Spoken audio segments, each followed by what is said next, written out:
The structure we're looking at here is a pipe rack. It's very typical of the kind of thing that MultiSteel would be used for in the oil, gas and process industries.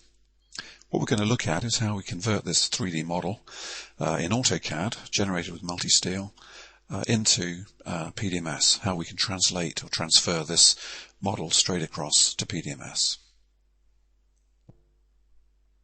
If we look at the model a little bit more closely, let's just zoom in here. We can see that we've actually modelled all of the steel work, including the plates, haunches, stiffeners, and so on. Let's just shade it, get a better idea.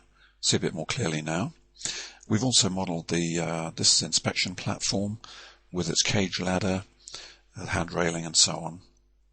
And we've actually added, although we can see the grating here, we've actually added a solid plate area so that we can send that across to PDMS, and obviously it will take part then in the clash detection side of PDMS, which is the whole objective really of sending the model through to PDMS in the first place.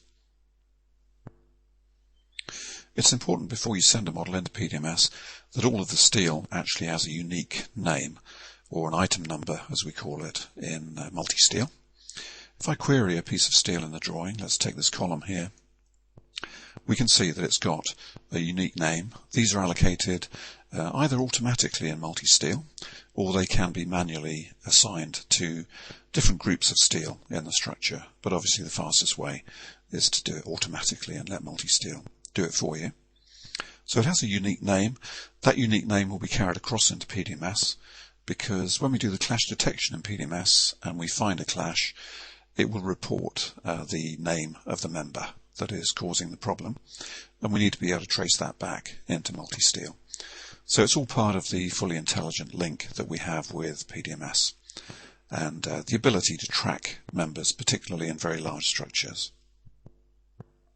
It's important to realise too that MultiSteel can be used to model other elements within a structure, not just the steelwork, particularly the foundations. In a moment we're going to have a look at adding the foundation elements, or just some hypothetical foundations for this structure. Elements can have openings, they can have holes or slots or any kind of cutout, and all of that information will also be sent across to PDMS.